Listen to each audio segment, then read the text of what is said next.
pas une option. Prier, c'est la respiration de ton esprit, de l'homme intérieur. D'une manière simple, je dirais que prier, c'est d'abord entrer en relation avec Dieu. Prier n'est pas au commencement, contrairement aux préjugés qu'on a reçus, prier n'est pas d'abord une question de demande ou de requête, de donne. Prier est d'abord et avant tout une question de relation, de communion, de connexion ou encore d'intimité. Prier ouvre la voie à la communion. Prier crée une passerelle entre les cieux et la terre. Quelqu'un me dit amen. Quelqu'un me dit amen. Sans la prière, ton homme intérieur, c'est-à-dire ton esprit, suffoque, il étouffe.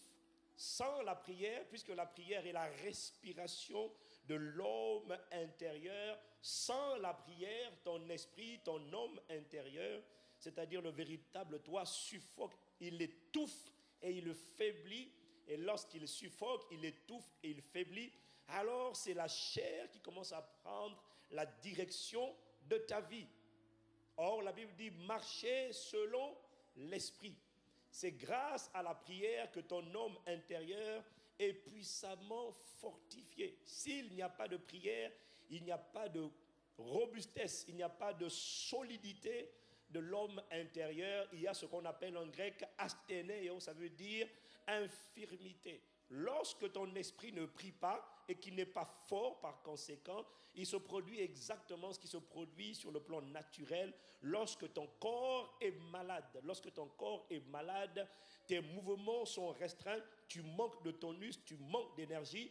Quand ton corps est souffrant, il y a plein de choses que tu n'es plus capable de faire.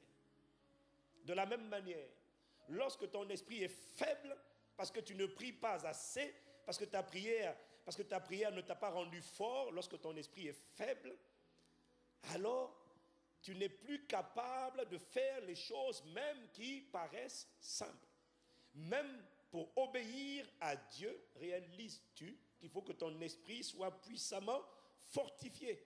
Parce que l'impulsion, la force, la dynamique, la vitalité pour faire les choses, pour marcher, respecter les lois du royaume que tu connais, l'impulsion, la force vient de l'homme intérieur, vient par la prière. Si tu ne pries pas, même quand tu sais qu'il ne faut pas trahir Jésus, tu le trahiras.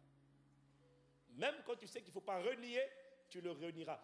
Pas parce que tu ne connais pas la Bible, mais simplement parce que tu n'as pas la capacité de faire ce que tu sais que tu dois faire.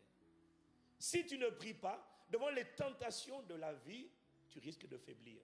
Voilà pourquoi Jésus dit dans Matthieu 26 au verset 41, « Veillez et priez afin que vous ne tombiez pas dans la tentation. » L'esprit est bien disposé, mais ça ne suffit pas.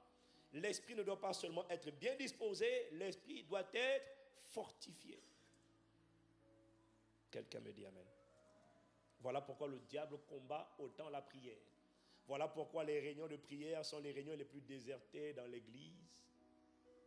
Regardez combien nous sommes nombreux les dimanches. Plus de 2000 personnes dans les deux cultes. Et regardez, Dieu merci, il y a quand même du monde les prières. Tu te demandes comment? C'est parce que ton voisin, il vient. Est-ce que quelqu'un me suit? Est-ce que quelqu'un me suit? Dis avec moi prière. Dis à quelqu'un, il faut prier. Prier permet de muscler l'homme intérieur. Et laisse-moi te dire une chose. Avec la nature des défis que tu rencontres dehors, avec la nature des zones de turbulence par lesquelles tu passes ou tu seras mené à passer, plus que jamais, je t'assure, tu as plus que jamais besoin d'être fort et d'être sain de vitalité, de force. Sans quoi, tu seras intimidé dans la vie, devant les vicissitudes et les montagnes de la vie. Je déclare qu'elles chancelleront au nom de Jésus. Je n'ai pas entendu ton amen. Non seulement prier permet de muscler son homme intérieur, prier permet de faire de l'haltérophilie spirituelle. Mais également, ce n'est pas tout. Prier permet également d'entendre Dieu te donner des directives de manière personnelle sur ta vie. Alors plus que jamais, tu as besoin de prier. Si ta vie de prière n'aboutit pas, ne produit pas des fruits visibles qu'on appelle la musculation de l'homme intérieur. Si la prière ne t'amène pas à entendre la voix de Dieu te parler, te concernant, alors ta vie de prière, ta vie spirituelle est encore improductive et ne porte pas encore de résultats, mais elle en portera au nom de Jésus.